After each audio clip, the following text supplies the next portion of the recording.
to Archie Perlmutter, high school valedictorian, speech topic, the joys and the responsibilities of democracy. One-time Eagle Scout, faithful Presbyterian, and West Point grad, Gosselin's country market no longer looked real. Now spotlighted by enough candle power to illuminate a small city, it looked like a set in a movie. Not just any movie either, but the sort of James Cameron extravaganza where the catering costs alone would amount to enough to feed the people of Haiti for 2 years. Even the steadily increasing snow did not cut into the glare of the lights very much, or change the illusion that the whole works, from the crappy siding to the pair of tin wood stove stacks sticking a crooked out of the roof of a single rusty gas pump out front, was simply set dressing. This would be Act 1, Hurley thought as he strode briskly along with his clipboard tucked under his arm. Archie Perlmutter had always felt he was a man of considerable artistic nature, commercial too. We fade in on an isolated country store. The old-timers are sitting around the wood stove, not the little one in the Gosselin's office, but the big one in the store itself.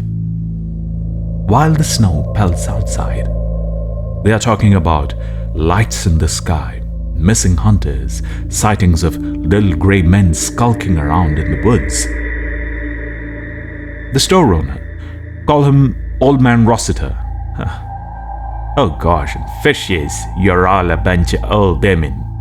And then the whole place is bathed in these brilliant lights. Think Close Encounters of the Third Kind, as a UFO settles to the ground. Bloodthirsty aliens piling out, firing their death rays. It's like Independence Day, only, here's the hook, in the woods. Beside him, Melrose, the cook's third, which was about as close as anyone got to an official rating on this little adventure, struggled to keep up. He was wearing sneakers on his feet instead of shoes or boots. Perlmutter had dragged him out of the Spagos, which was what the men called the cook tent. And then he kept slipping. Men and a few women passed everywhere around them, mostly at the double. Many were talking into lavalier mics or walkie-talkies. The sense that this was a movie set instead of a real place was enhanced by the trailers, the semis, the idling helicopters. The worsening weather had brought them all back in, and the endless conflicting roars of motors and generators. Why does he want to see me? Melrose asked again, out of the breath and whinier than ever. They were passing the paddock and corral to one side of Gosselin's barn now.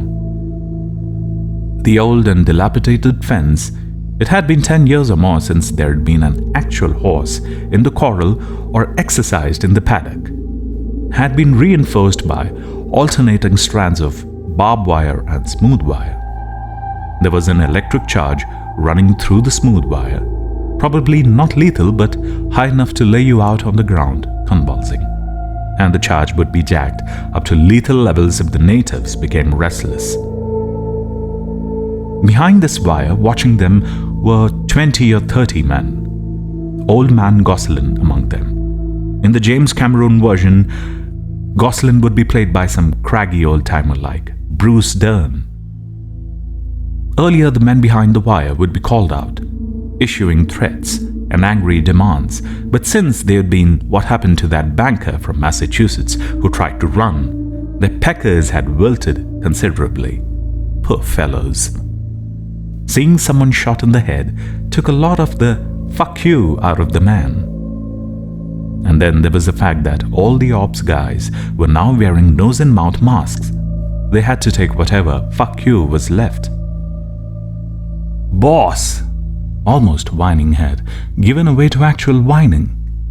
The sight of American citizens standing behind barbed wire had apparently added to Melrose's unease. "Boss, come on, why does the big boy want to see me? Big boy shouldn't know a cook's third even exists." "I don't know," Hurley replied. It was the truth. Up ahead, Standing at the head of what had been dubbed Egg Beater Alley was Owen Underhill and some guy from the motor pool. The motor pool guy was almost shouting into Underhill's ear in order to make himself heard over the racket of the idling helicopters. Surely Perlmutter thought they'd shut the choppers down soon. Nothing was going to fly in this shit, an early season blizzard that Kurtz called our gift from God. When he said stuff like that, you couldn't tell if Kurtz really meant it or he was just being ironic. He always sounded like he meant it, but then sometimes he would laugh. The kind of laugh that made Archie Perlmutter nervous. In the movie, Kurtz would be played by James Woods or maybe Christopher Walken. Neither of them looked like Kurtz, but had George C. Scott looked like Patton? Case closed. Perlmutter abruptly detoured toward Underhill. Melrose tried to follow and went on his ass, cursing. Perlmutter tapped Underhill on his shoulder and then hoped his mask would at least partially conceal his expression of surprise when the other man turned. Owen Underhill looked as if he had aged 10 years since stepping off the Millinocket school department bus. Leaning forward, Pearlie shouted over the wind, "Kurtz in 15! Don't forget!" Underhill gave him an impatient wave to say he wouldn't. He turned back to the motor pool guy. Perlmutter had him placed now. Brodsky, his name was. The men called him Dog. Kurtz's command post, a humongous Winnebago. If this was a movie set, it would be the star's home away from home. Or perhaps Jimmy Cameron's. Was just ahead. Pearlie picked up the pace. Pacing boldly forward into the flick, flick, flick of the snow, Melrose scurried to catch up, brushing snow off his coverall. "Come on, Skipper," he pleaded. "Don't you have any idea?" No, Perlmutter said. He had no clue as to why Kurtz would want to see Cook's third, with everything up and running in high gear. But he thought both of them knew it couldn't be anything good. Owen turned Emil Brodsky's head, placing the bulb of his mask against the man's ear, and said, "Tell me again, not all of it, just about the part you call the mindfuck." Brodsky didn't argue, but took 10 seconds or so to arrange his thoughts. Owen gave it to him. There was his appointment with Kurtz and debriefing after that. Plenty of crew, reams of paperwork, and God alone knew what gruesome task to follow.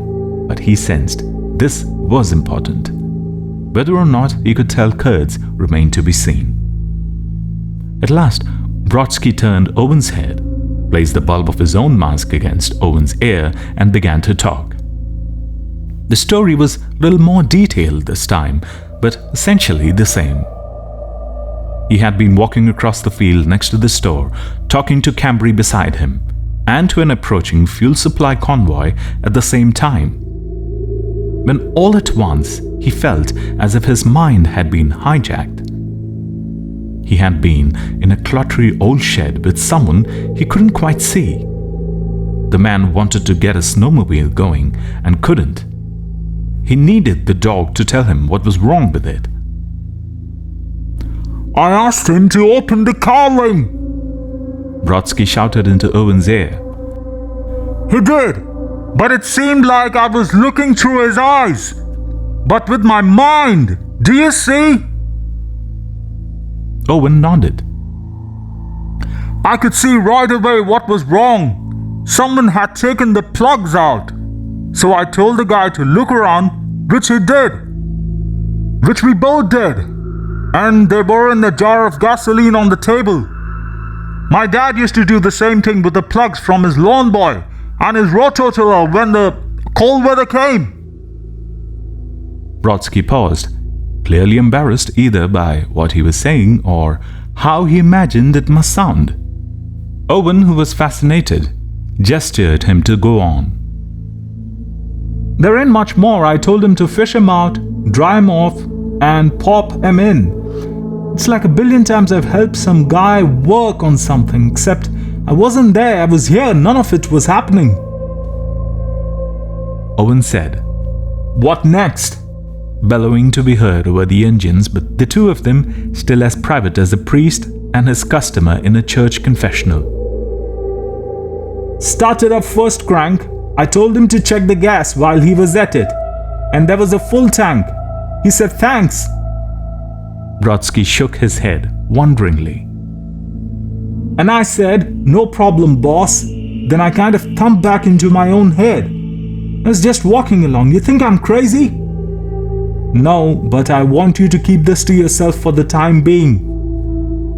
Under his mask, Brodsky's lips spread in a grin.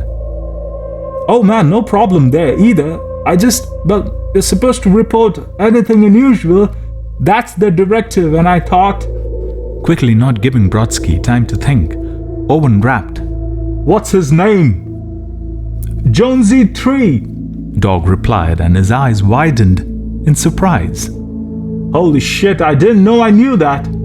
Is it some sort of an Indian name, do you think, like Sonny Six Killer or Ron 9 Moons?" "Could have been, but..." Brodsky paused, thinking, then burst out. "It was awful. Not when it was happening, but later on thinking about it, was like being..." He dropped his voice. "Like being raped, sir."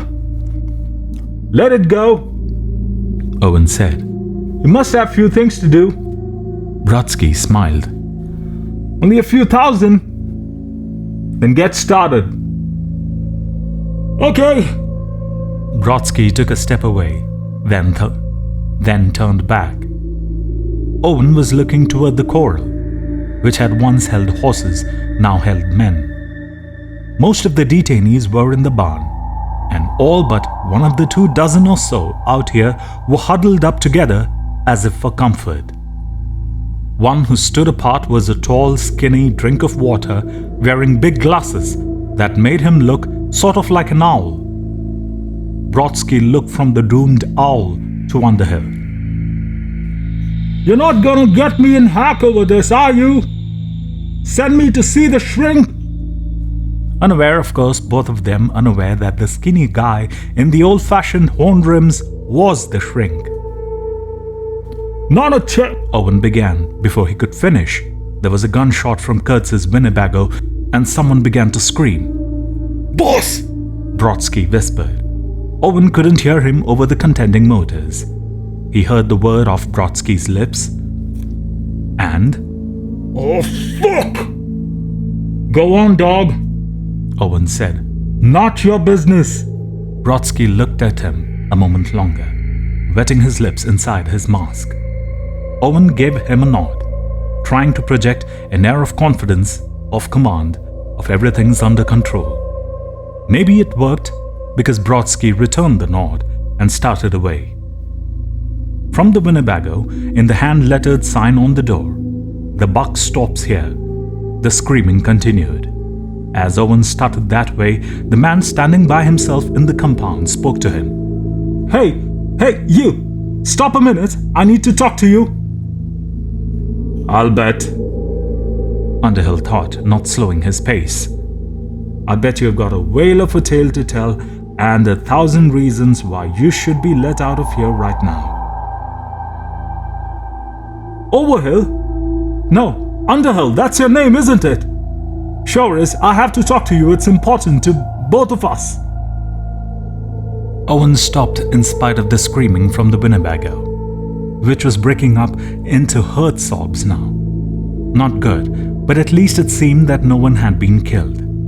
He took a closer look at the man in the spectacles, skinny as a rail and shivering in spite of the down parka he was wearing. "It's important to Rita," the skinny man called over the contending roar of the engines. "To Katrina too." Speaking the names seemed to sap the geeky guy, as if he had drawn them up like stones from some deep well. But in his shock at hearing the names of his wife and daughter from this stranger's lips, Owen barely noticed. The urge to go to the man and ask him how he knew those names was wrong. But he was currently out of time. He had an appointment. And just because no one was killed yet didn't mean no one would be killed. Owen gave the man behind the wire a final look, marking his space, and then hurried on toward the Winnebago with the sign on the door. Perlmutter had read Heart of Darkness, had seen Apocalypse Now, and had on many occasions thought that the name Kurtz was simply a little too convenient. He would have bet $100, a great sum for a non-wagering artistic fellow such as himself, that it wasn't the boss's real name, that the boss's real name was Arthur Hall Sapple or Dagwood Elgart, maybe even Paddy Poloney. Kurtz? Unlikely. It was almost surely an affectation, much as a prop at George Patton's pearl-handed .45. The men, some of whom had been with Kurtz since Desert Storm, Archie Perlmutter didn't go back nearly that far, thought he was one crazy motherfucker, and so did Perlmutter. Crazy like Patton had been crazy. Crazy like a fox, in other words. Probably when he was shaving in the morning, he looked at his reflection and practiced saying, "The horror. The horror," in just the right Marlon Brando whisper. So Pearlie felt disquiet, but no unusual disquiet, as he escorted Cook's third Melrose into the overwarm command trailer. And Kurtz looked pretty much okay. The skipper was sitting in a cane rocking chair in the living room area. He had removed his coverall. It hung on the door through which Perlmutter and Melrose had entered, and received them in his long johns. From one post of the rocking chair, his pistol hung by its belt. Not the pearl-handled .45, but a 9mm automatic. All the electronic gear was rebounding on Kurtz's desk. The fax hummed constantly, piling up paper. Every 15 seconds or so, Kurtz's iMac cried, "You've got mail," in its cheery robot voice. 3 radios, all turned low, crackled and hopped with transmissions. Mounted on the fake pine behind the desk were 2 framed photographs. Like the sign on the door, the photos went with Kurtz everywhere. The one on the left, titled Investment, showed an angelic young fellow in a Boy Scout uniform, right hand raised with the 3-fingered Boy Scout salute. The one on the right, labeled Dividend, was an aerial photograph of Berlin, taken in the spring of 1945. 2 or 3 buildings still stood, but mostly what the camera showed was a witless, brick-strewn rubble. Kurtz waved his hand at the desk. "Don't mind all that, boys, it's just noise. I've got Freddie Johnson to deal with it, but sent him over to the commissary to grab some chow. Told him to take his time and go through the whole 4 courses, soup to nuts, poisson to sorbet, because this situation here, boys, this situation here is near about stabilized." He gave them a ferocious FDR grin and began to rock in his chair. Beside him, the pistol swung in the holster at the end of its belt like a pendulum. Melrose returned Kurtz's smile tentatively. Perlmutter with less reserve. He had Kurtz's number all right. The boss was an existential wannabe, and you wanted to believe that was a good call, a brilliant call. Liberal arts education didn't have many benefits in the career military, but there were a few. Phrase-making was one of them.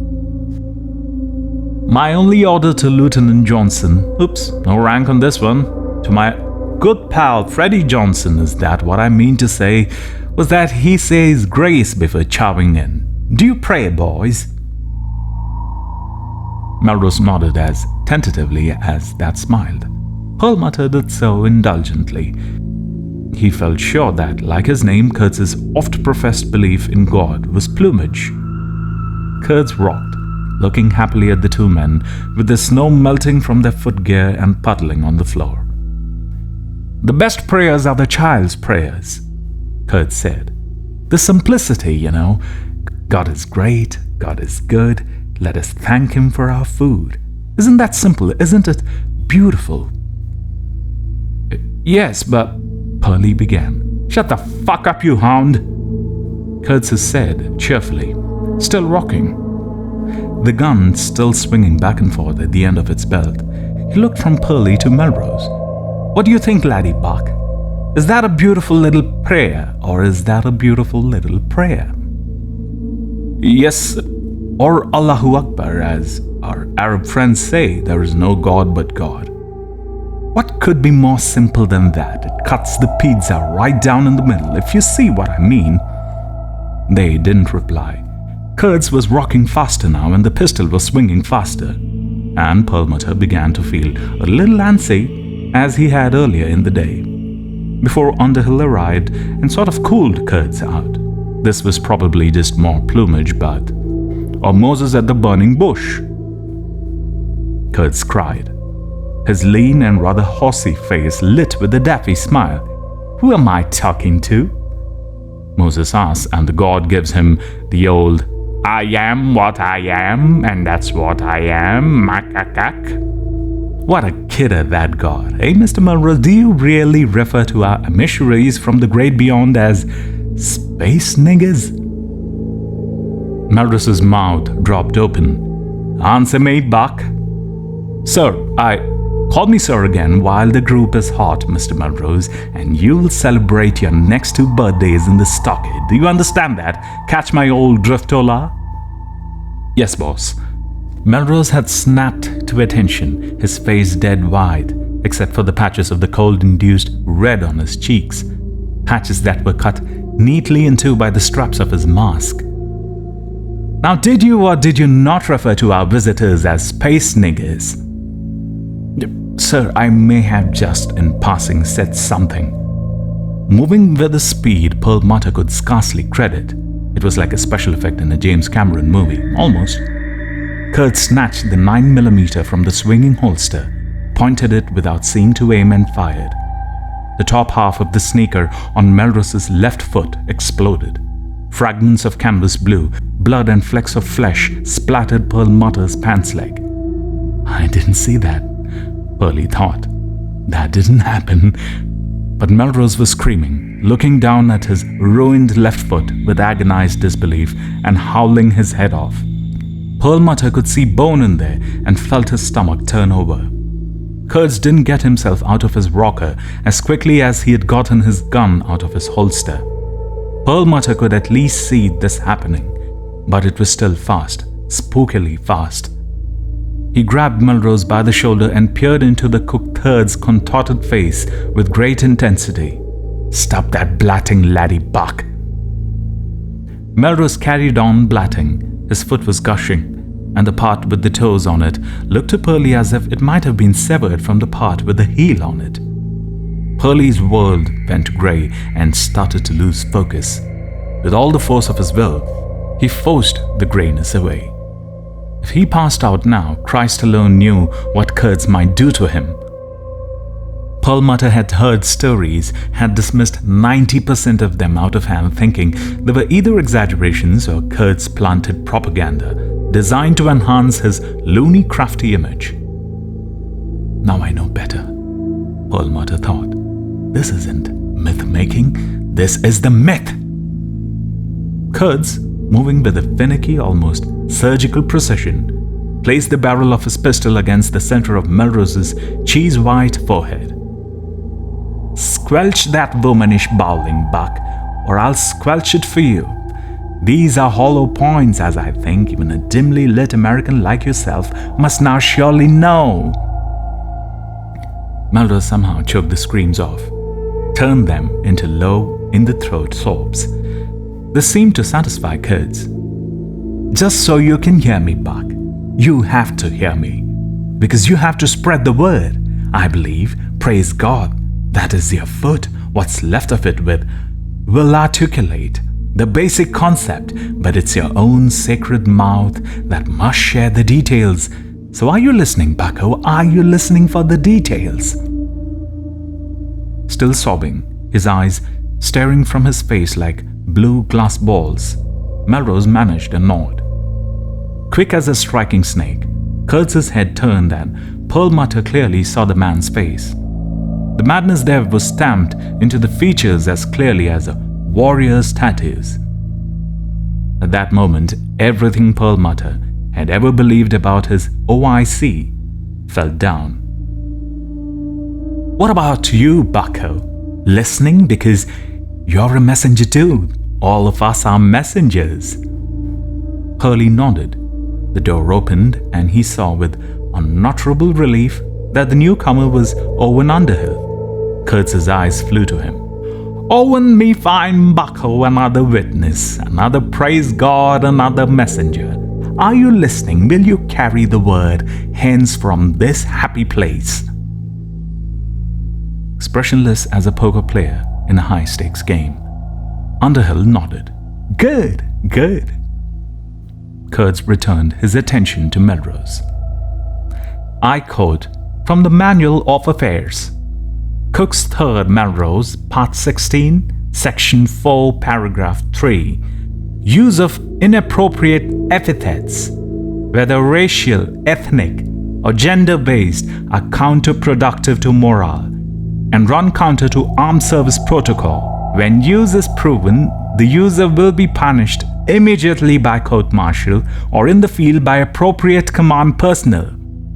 Appropriate command personnel, that's me. Use of inappropriate epithets, that's you. Do you understand, Melrose? Do you get the drift, Tola?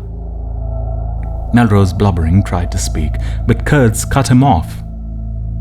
In the doorway, Owen Underhill continued to stand completely still as the snow melted on his shoulders and ran down the transparent bulb of his mask like sweat.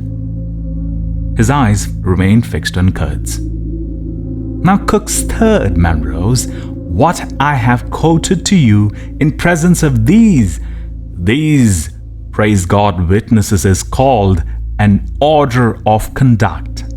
It means no speck talk, no mocky talk, no crot talk, or redskin talk. It also means, is most applicable in the current situation, no space nigger talk. Do you understand that?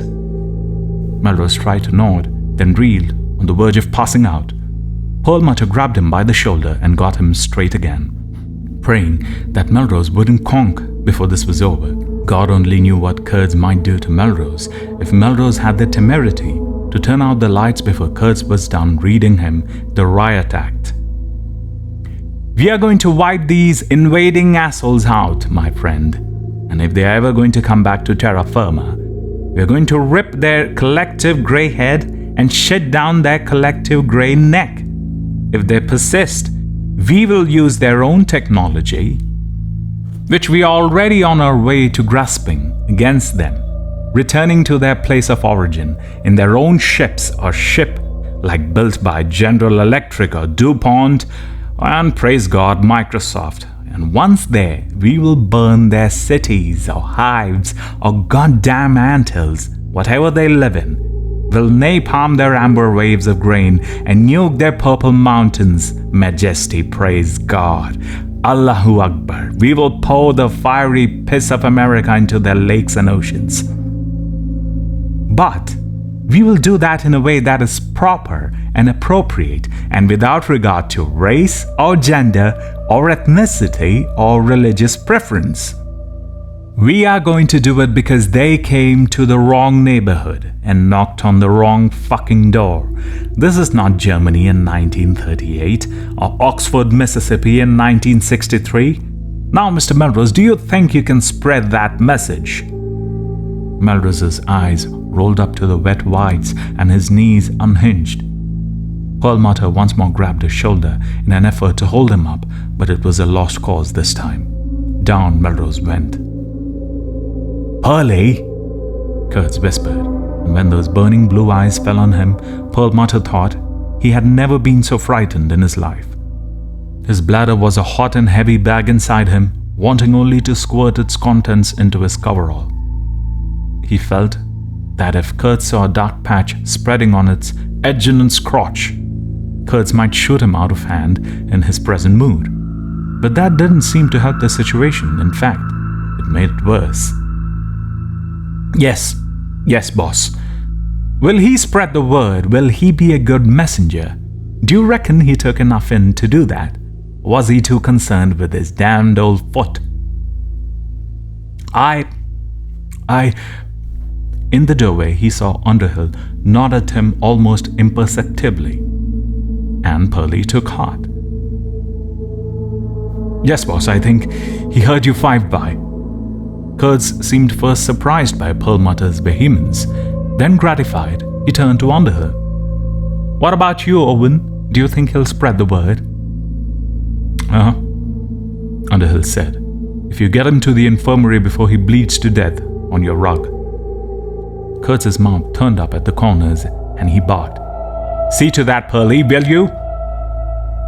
Right now, Pearlie said, started toward the door. Once past Kurtz, he gave Underhill a look of fervent gratitude, which Underhill either missed or chose not to acknowledge. Double time, Mr. Perlmutter. Oh, and I want to talk to you, mano a mano, as the Irish say. He stepped over Melros's body without looking down at it and walked briskly into the kitchenette. Coffee? Freddie made it, so I can't swear it's drinkable. Oh, I can't swear, but coffee would be good. Owen Underhill said. You pour and I'll try to stop this fellow's bleeding. Kurtz stood by the Mr. Coffee on the counter and gave Underhill a look of a darkly brilliant doubt. Do you think that's necessary? That's where Perlmutter went out. Never before in his life had stepping into a storm felt so much like an escape. Henry stood at the fence, not touching the wire. He had seen what happened when you did that. Waiting for Underhill, that was his name, all right, to come back out of what had to be the command post. But the door opened. One of the other fellows he'd seen go in came hustling out. Once down the steps, the guy started running. The guy was tall and possessed one of those earnest faces Henry associated with middle management. Now the face looked terrified, and the man almost fell before he got fully into stride. Henry was rooting for that. The middle manager managed to keep his balance after the first slip. But halfway to a couple of semi-trailers that had been pushed together, his feet flew out from beneath him and then he went down on his ass. The clipboard he had been carrying went sliding like a toboggan for leprechauns. Henry held his hands out and clapped as loudly as he could. Probably not loud enough to be heard over all the motors, so he cupped them over his mouth and yelled, Way to go, shitheads!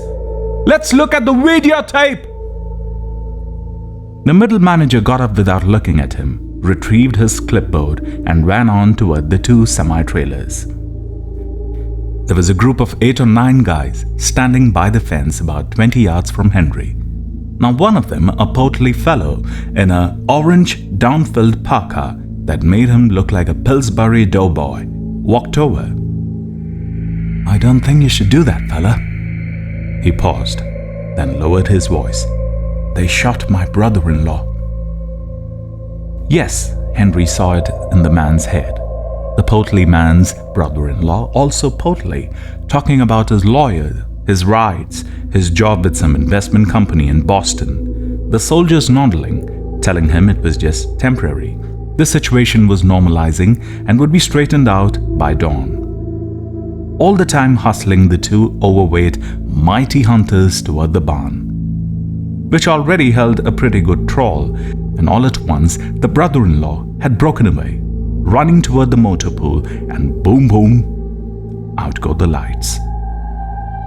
The portly man was telling Henry some of this, his pale face earnest in the newly erected lights, and Henry interrupted him. What do you think they are going to do to the rest of us? The portly man looked at Henry, shocked, then backed off a step, as if he thought Henry might have something contagious. Quite funny, when you thought about it, because they all had something contagious, or at least this team of government-funded cleaners thought they did, and in the end it would come to the same. You can't be serious, the portly man said, then almost indulgently. This is America, you know. is it? You're seeing a lot of due process, are you? They're just, I'm sure they're just, Henry waited, interested, but there was no more, at least not in this vein. That was a gunshot, wasn't it? The portly man asked, and I think I heard some screaming. From the two pushed-together trailers, there emerged two hurrying men with a stretcher between them. Following them with a marked reluctance came the middle manager, his clipboard once more tucked firmly beneath his arm. I'd say you got that right. Henry and the portly man watched as the stretcher-bearers hurried up the steps of the Winnebago. As Mr. Middle Management made his closest approach to the fence, Henry called out to him, "How's it going, shitheels? Having fun yet?" The portly man winced. The guy with the clipboard gave Henry a single dour look and then trudged on toward the Winnebago. "This is it's just some sort of emergency situation," the portly man said. It'll be straightened out by tomorrow morning, I'm sure." "Not for your brother-in-law," Henry said. The portly man looked at him, mouth tucked in and trembling slightly. Then he returned to the other men, whose views no doubt more closely corresponded to his own. Henry turned back to the Winnebago and resumed waiting for Underhill to come out. He had an idea that Underhill was his only hope. But whatever Underhill's doubts about this operation might be, the hope was a thin one. And Henry had only one card to play. The card was Jonesy. They didn't know about Jonesy. The question was whether or not he should tell Underhill. Henry was terribly afraid that telling the man would do no good. About 5 minutes after Mr. Middle Management followed the stretch-bearers into the bago, the three of them came out again, this time with a fourth on the stretcher. Under the brilliant overhead lights, the wounded man's face was so pale it looked purple. Henry was relieved to see it wasn't Underhill, because Underhill was different from the rest of these maniacs. 10 minutes passed. Underhill still hadn't come out of the command post. Henry waited in the thickening snow. There were soldiers watching the inmates. That was what they were, inmates, and it was best not to gild the lily. And eventually one of them strolled over. The men who had been stationed at the T-junction of the Deep Cut and Swanee Pond roads had pretty much blinded Henry with their lights. And he didn't recognize this man by his face. Henry was both delighted and deeply unsettled to realize that minds also had features, every bit as distinctive as a pretty mouth, a broken nose, or a crooked eye. This was one of the guys who had been out there, the one who had hit him in the ass with the stock of his rifle when he decided Henry wasn't moving toward the truck fast enough. Whatever had happened to Henry's mind was skidsy. He couldn't pick out this guy's name, but he knew that the guy's brother's name was Frankie, that in high school Frankie had been tried and acquitted on a rape charge. There was more as well, unconnected jumbles of stuff, like the contents of a wastebasket. Henry realized that he was looking at an actual river of consciousness, and at the flotsam and jetsam the river was carrying along. The humbling thing was how prosaic most of it was. "Hey there," the soldier said, amiably enough. "It's the smartass. Want a hot dog, smartass?" He laughed. "Already got one," Henry said, smiling himself, and Beaver popped out of his mouth as Beaver had a way of doing. "Fuck off, Freddy!" The soldier stopped laughing. "Let's see how smart your ass is 12 hours from now," he said. The image that went floating by, borne on the river between this man's ears, was of a truck filled with bodies, white limbs all tangled together. "You growing the Ripley yet, smartass?" Henry thought. The virus. That's what he means. The virus. That's what it's really called. Jonesy knows. Henry didn't reply, and the soldier started away, wearing the comfortable look of a man who has won on points. Curious, Henry summoned all his concentration and visualized a rifle. Jonesy's Garand, as a matter of fact. He thought, I have a gun. I'm going to kill you with it the second you turn your back on me, asshole. The soldier swung around again, the comfortable look going the way of the grin and the laughter. What replaced it was a look of doubt and suspicion. What'd you say, smartass? You say something? Just wondering if you got your share of that girl, the one Frankie broke in? Did he give you sloppy seconds? For a moment, the soldier's face was idiotic with surprise. Then it filled in with black Italian rage. He raised his rifle to Henry. Its muzzle looked like a smile. He unzipped his jacket and held it open in a thickening snow. Go on, he said, and laughed. Go on, Rambo, do your thing. Frankie's brother held the gun on Henry a moment longer, and then Henry felt the man's rage pass. It had been close. He had seen the soldier trying to think of what he would say, some plausible story, but he had taken a moment too long, and his forebrain had pulled the red beast back to heel. It was all so familiar. The Ritchie Granados never died. Not really. They were the world's dragon's teeth. Tomorrow, the soldier said. Tomorrow's time enough for you, smartass. This time, Henry let it go. No more teasing the red beast. Although God knew it would have been easy enough.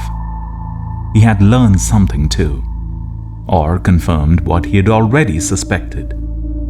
The soldier had heard his thought, but not clearly. If he had heard it clearly, he would have turned around a lot faster.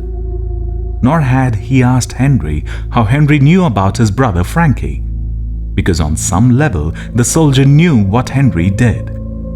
They had been infected with telepathy. The whole walking bunch of them. They had caught it like an annoying low-grade virus. Only I got it worse, he said, zipping his coat back up again. So had Pete and Beaver and Jonesy. But Pete and Beaver were both dead now, and Jonesy's got it worst of all, Henry said. And where was Jonesy now? South. Jonesy had hooked back south. These guys' precious quarantine had been breached. Henry guessed they had foreseen that might happen. It didn't worry them. They thought 1 or 2 breaches wouldn't matter. Henry thought they were wrong. Owen stood with a mug of coffee in his hand, waiting until the guys from the infirmary were gone with their burden. Melrose's sobs mercifully reduced to mutters and moans by a shot of morphine. Hurley followed them out, and then Owen was alone with Kurtz.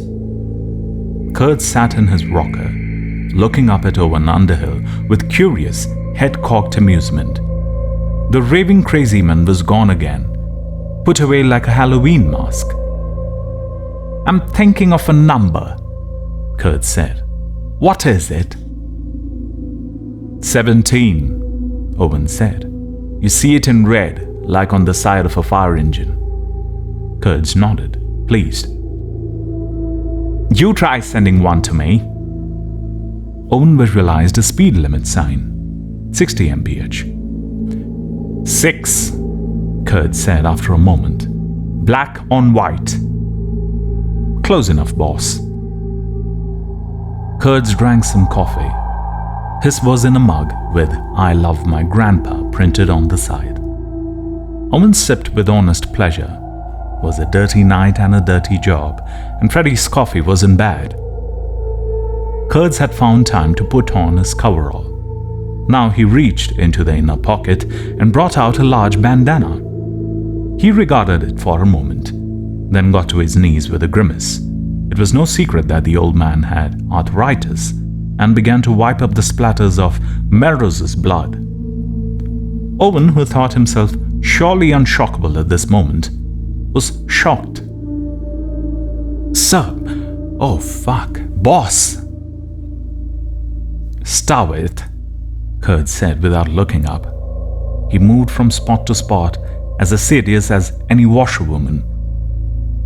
"My father always said that you could clean up your own messes. Might make you stop and think a little bit the next time. What was my father's name, Buck?" Owen looked for it and caught just a glimpse, like a glimpse of a slip under a woman's dress. "Paul?" "Patrick, actually, but close. Anderson believes it's a wave and it's expending its force now. A telepathic wave. Do you find that an awesome concept, Owen?" "Yes." Kurtz nodded without looking up, wiping and cleaning. "More awesome in concept than in fact. However, do you also find that?" Owen laughed. The old man had lost none of his capacity to surprise. Not playing with the full deck, people sometimes said of unstable individuals.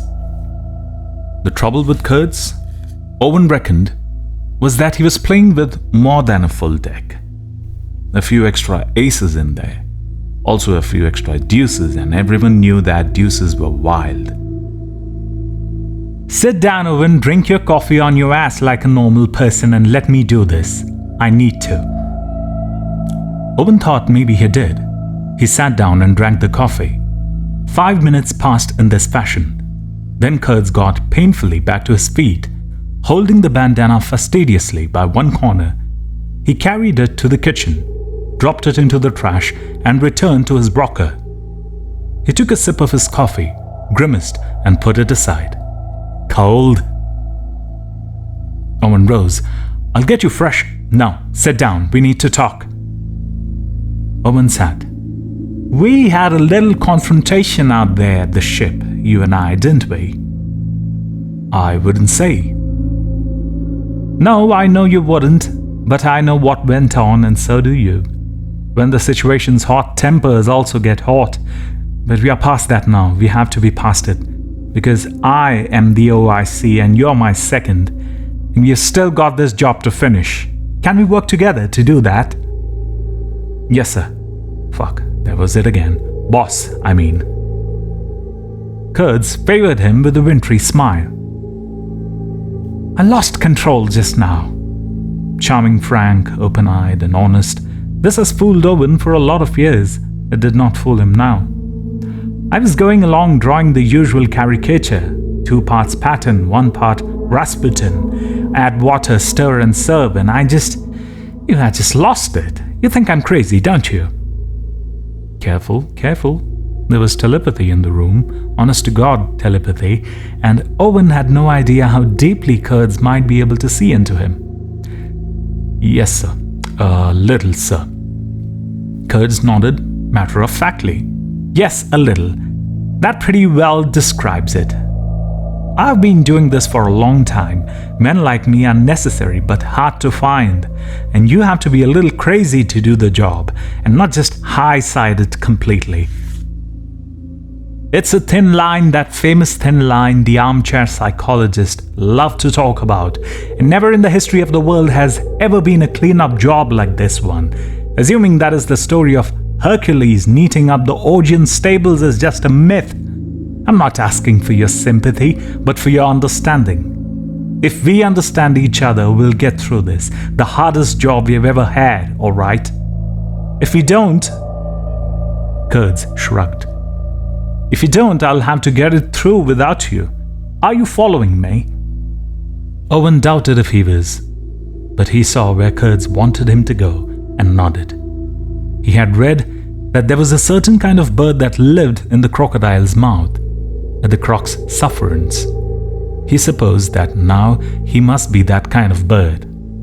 Kurtz wanted him to believe he was forgiving for putting up the alien broadcast on the common channel, heat of the moment, just as Kurtz has blown off Melrose's foot in the heat of the moment. And what had happened 6 years ago in Bosnia?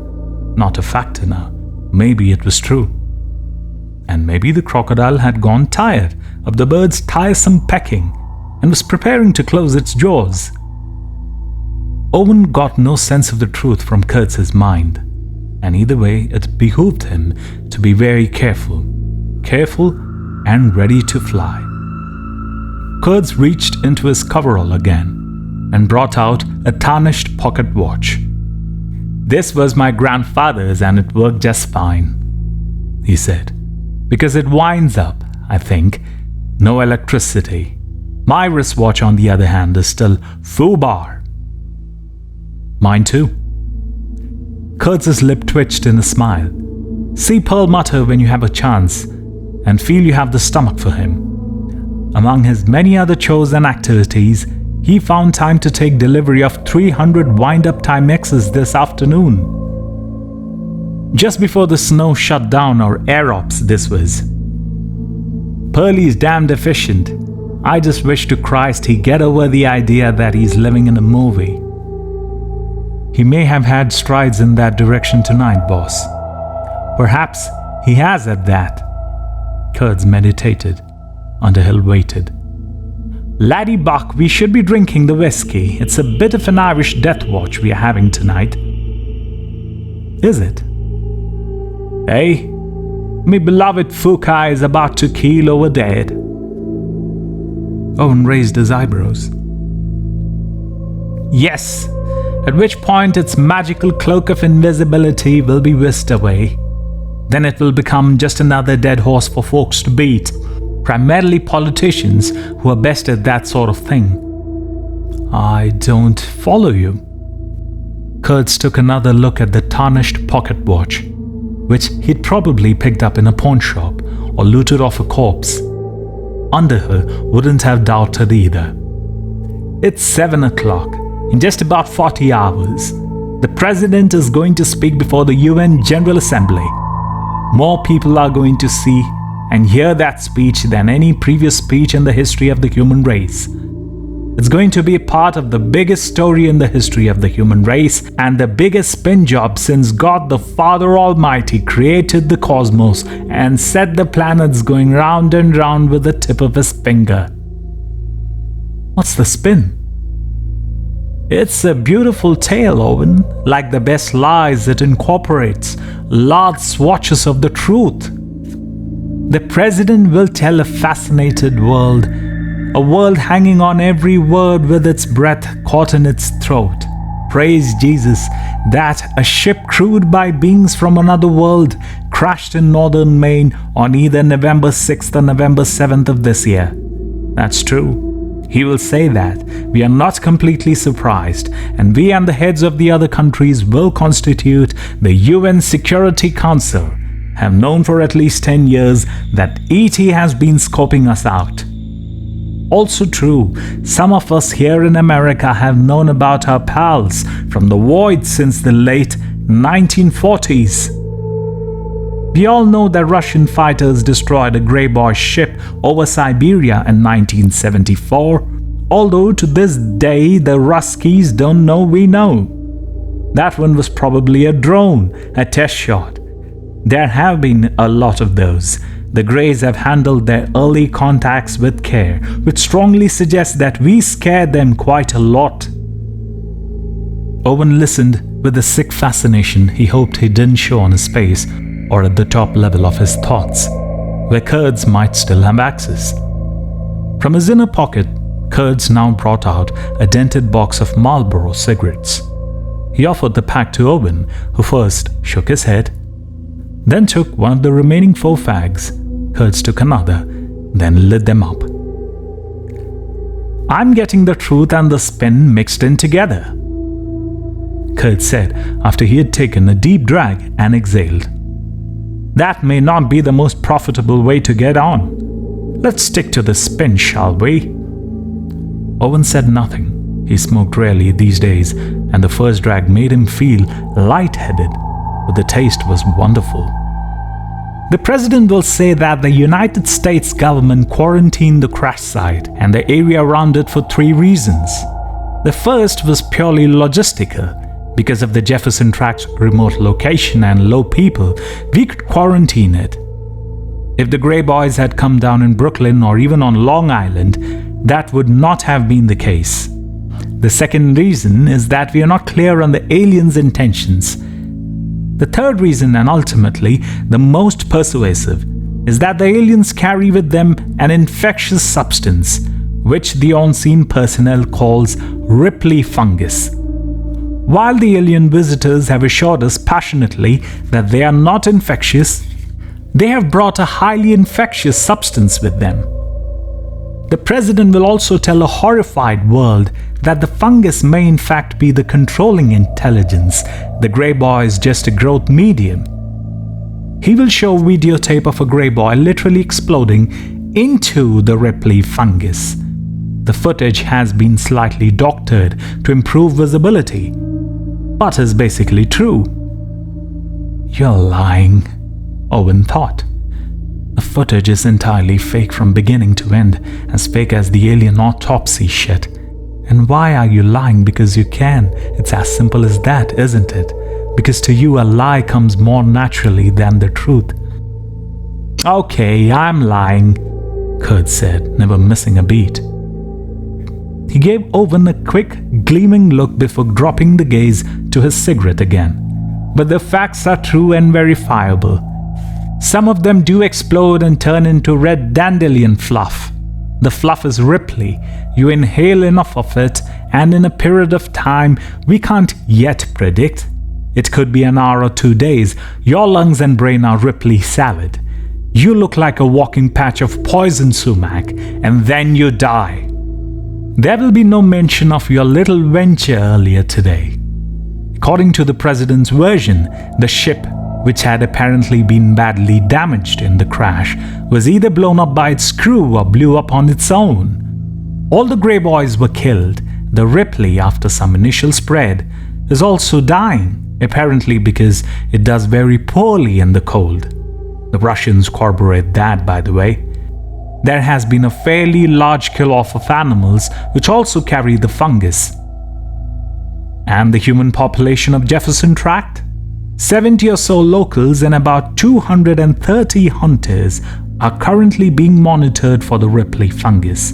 He will say that while some appear to be infected, they also appear to be beating the infection with the help of such standard antibiotics as ceftin and augmentin. And now this word from our sponsor, Owen said. Kurtz laughed, delighted.